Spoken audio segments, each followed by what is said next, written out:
संसारातला प्रवास असाच आहे. हां, एकदा टाकलं की गेलं वाहत.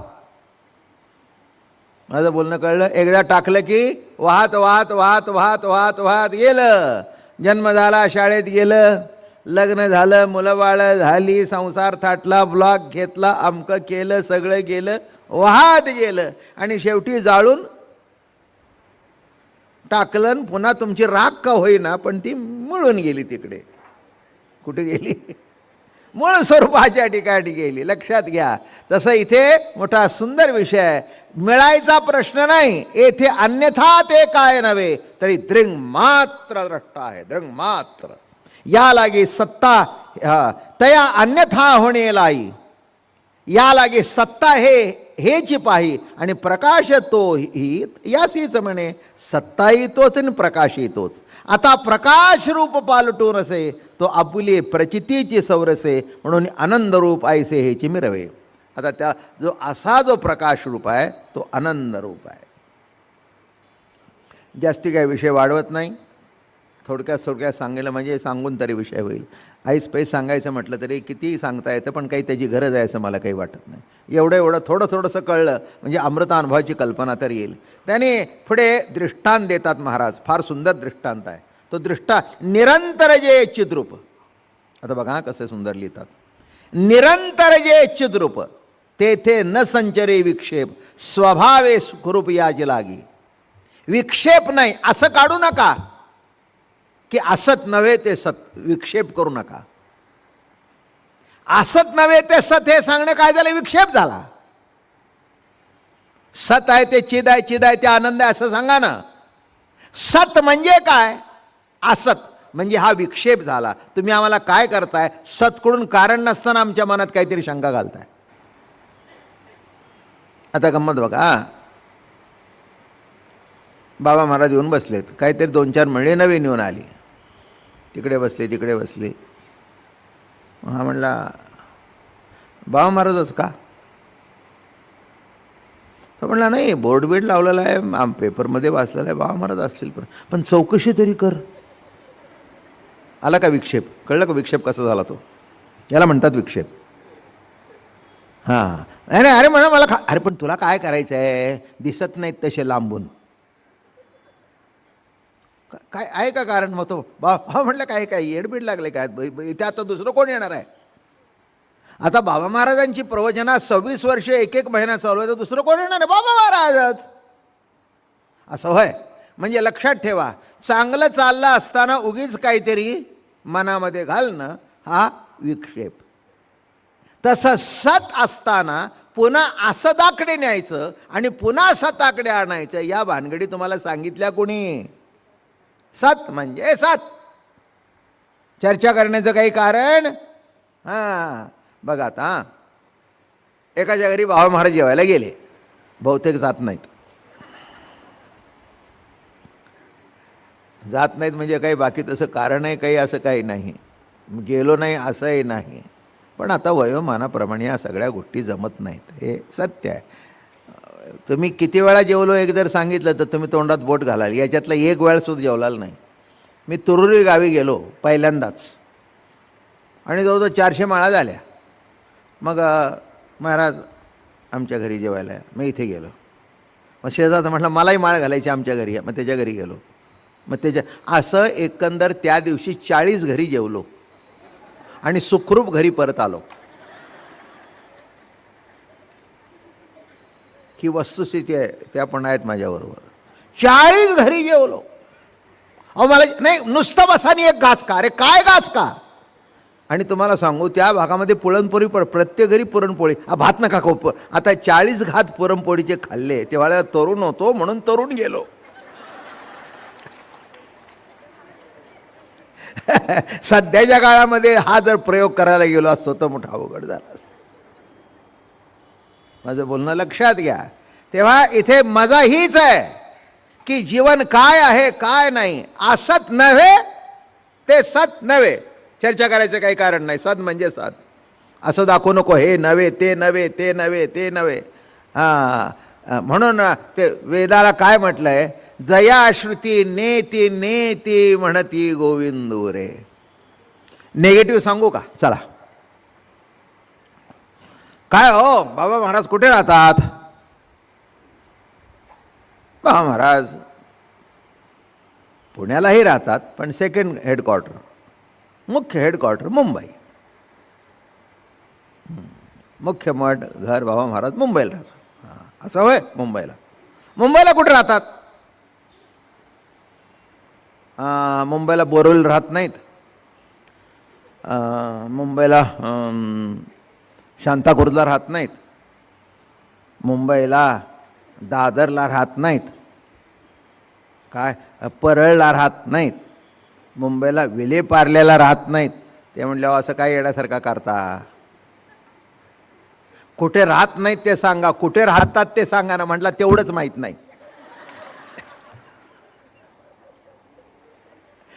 अहो कुठे राहत नाही त्याची अख्खी मुंबईचा तक्ता वाचला. इथे नाही, इथे नाही, इथे नाही, इथे नाही. जया श्रुती नेती नेती म्हणती गोविंदो रे. सगुण म्हणू का निर्गुण म्हणू, दृश्य म्हणू का अदृश्य म्हणू, आकार म्हणू का निराकार म्हणू, काय म्हणू, स्थूल म्हणू का सूक्ष्म म्हणू, अभंगच आहे. तुझं सगुण म्हणू की निर्गुण रे. सगुण उत्तर ज्ञानोबारायांनी दिलं. सगुण निर्गुण एकू गोविंदू रे अनुमाने ना. सगुण म्हणू को निर्गुण नाही, एकू. एकू मोठा गमतीचा आहे. तो एकू होत नाही, एकू. सगुणी नाही, निर्गुण नाही, एकू गोविंदो रे. दृश्य नाही, अदृश्य नाही, एकू गोविंदो रे. आकार नाही, निराकार नाही, एकू गोविंदो रे. स्थूल नाही, सूक्ष्म नाही, एकू गोविंदो रे. तसं सत म्हणजेच प्रकाश, प्रकाश म्हणजेच आनंद, एकू गोविंदोरू एक वद सच्चिदानंद. तसं नाही नाही म्हणून सांगू नका. काय आहे ते सांगा. हे बोट दाखवून हे बघ, हे बघ. असा जो सगुण निर्गुणाचा गाभा. जरा पंढरीला जाऊन येऊ की काय कसं दाखवतायत? हा गे पहा विटे उभा. पुढचा आहे का? सच्चिदानंदाचा गाभा हा गे पहा विटे उभा. जरा पंढरीला गेल्याशिवाय वारी कशी पूर्ण व्हायची? किती जरी अमृतानुभव असू दे आणि काही असू दे, शेवटी अमृतानुभवाचा खरा अनुभव तिथेच आहे. हा गे पहा. कसा अभंग आहे कळलं? हा महाराज कोण? हे अमके कोण? हे तमके कोण? हे. तसं हा गे पहा विटे उभा. कोण? सच्चिदानंदाचा गाभा हा गे पहा विटे उभा. जेथे तेथे जैसा तैसा नव्हे न्यून पूर्णाईसा. जिथे जावं तिथे परिपूर्ण आहे, कुठे न्यून नाही. सदरूपाने तोच, प्रकाश रूपाने तोच, आनंद रूपाने तोच. म्हणून या ठिकाणी महाराज सांगतात, आता प्रकाश रूप पालटून असे तो आपले प्रचिती सौरसे. म्हणून आनंद रूप ऐसे हेची मिरवे. आता हेच आनंद रूप आहे, आनंद रूप आहे. लक्षात ठेवा, सच्चिदानंद आनंद रूप हे परमात्म्याचं रूप आहे. निरंतर जे च्युतरूप ते संतरे विक्षेप. आत्ताच जे सांगितलं विक्षेप नाही. आता सत्ता प्रकाश सुख जे हे यात अन्यथा काहीच नव्हे. परी अपरिच्छेदत्वेन साहे गणना येते. म्हणून हे स्वाभाविक परी त्रय मात्रा त्रिअभावीन की जे लेख. हे स्वाभाविक आहे. 3 शब्द वापरले तरी त्याचे 3 प्रकार करू नका. 3 प्रकार करू नका, एकच आहे. त्याच्याकरता दृष्टांत पुढे सुंदर दिलेत, ते मी वाचून दाखवतो. या लागी जेवी विषपणेची विषाशे परी विषपण विषी न स्पर्शे. विषात विष आहे. विष शब्द उच्चारला की विषात विष आहे. पण विष विषाला मारू शकतं का? नाही. विष विषाला मारू शकतं का? महाराज म्हणाले बघ मारतं का? नाही. सच्चिद आनंद वेगळे करता येणार नाहीत. विष मारू शकत नाही. विषी विषपण न स्पर्शे. आता स्पर्शे तरी नाशे. आपण तिथे कोण नाशे? तुम्ही खाल्लं तर माराल. माझं बोलणं कळलं? तुम्ही जर विष घेतलं आणि चाखलं तर तुम्ही माराल. पण विष विषाला कधी मारू शकतं का? नाही, नाही. तसं या लागी विषत्वे विष असो विष नाही विषपणा. विषत्वे विष असून सुद्धा विष विषयाला विष नाही. तेवी सत्तादी भाग नसो नि सच्चिदानंदो. विष असून सुद्धा विषाला ते बाधक नाही, तसं सच्चित आनंद हे तीन शब्द जरी वापरले तरी तीन नाहीत, ते एकमेकाला बाधक नाहीत, ते एकमेकाचं अस्तित्वाला पूरक आहेत आणि विशेषत्वाने दर्शन घडवतात. हा त्याच्यातला सांगायचा हेतू आहे. एक कुची अर्थ त्रिविध, हाच येथे विरोध भेद असता तरी संवाद कधीच नसता. चला पुष्कळ सांगितलं, याच्या जरा पुढे जाऊ. कांती काठिण्य कनक तिन्ही मिळून कणक एक, द्रव गोडी पियुक पियुक जे जे. फार सुंदर दृष्टांत. कांती सोनं, बरं का. सोनं म्हणजे काय? सोन्याची चमक, सोन्याचं काठिण्य आणि त्याचा पिवळेपणा. कांती काठिण्य कनक तिन्ही मिळून कणक एक. माझं बोलणं कळलं? पिवळा आहे आणि कडक आहे आणि चमक नसेल, सोनं नाही पितळ आहे. लष्टर म्हणतो ना आपण, तुम्ही बघितलं असेल. आता मी काय सांगायला पाहिजे का? प्रत्येकाच्या अंगावर थोडं का होईना सोनं आहेच आहे इथे. हां, बँकेत खूप असेल पण इथे थोडं का होईना आहेच की. मनी मंगळसूत्र तरी आहे, अंगठी तरी आहे, काहीतरी आहे. नाही असं काही नाही. म्हणजे सोनं माहिती नाही का? हां, मग पितळेचा टोप तुम्हाला कळतो, पितळेचा चमचा कळतो, पितळीची ताटली कळते, बरोबर आहे ना? मग सोनं ठेवलं तर ताबडतोब कळतं. मग सोनं म्हणजे काय?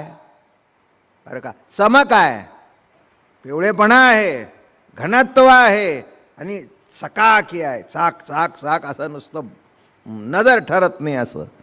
कांती कठिण्य कणक तिन्ही मिळून. मग एक म्हणला, एक बाई हुशार होती, ती गेली सोनाराकडे. ते म्हणले, वा मला 10 तोळे सोनं पाहिजे आणि एकदम गळ्यात घालायचं आहे, पण ते वजन फार होतं, तर फक्त त्याची चमक द्या काढून. दुकानदार म्हणला, चमकी आहे म्हणजे नाकात घालात ती चमकी, असं मला म्हणायचं आहे. नाकात घालतात ती काय?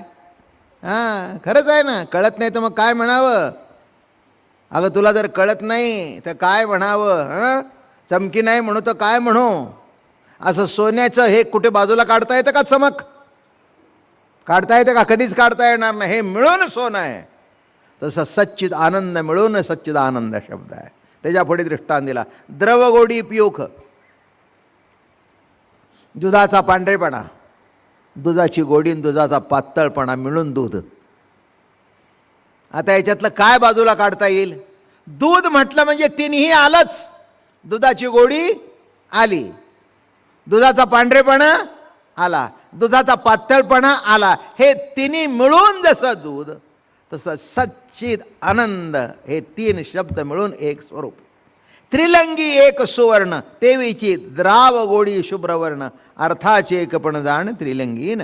दुग्धी उमटती तिने भाव, हा देखती आता स्वभाव. परी दुग्धी समूळ वाव भागत्रय, पात्रे एकीच आशिजे. तया बहुगुण ऐसे बोलजे, परी पात्रे तेने नभिजे बहुधा जेवी. काही जरी सोन्याचं पात्र किती केले तरी निराळं होतात का? एक सोनच. तेवी स्वरूप मात्रची एक पूर्ण, सत्ता प्रकाश आनंद घन. परी अर्थैक्य तिरी हीन प्रत्यय मात्र. तिने शब्दाकडून त्याची बाराखडी निराळी असेल, त्याचे उच्चार निराळे असतील, पण शेवटी तत्वता अर्थ काय आहे? एकच. 3 शब्द वापरले, पांढरा पातळ गोड.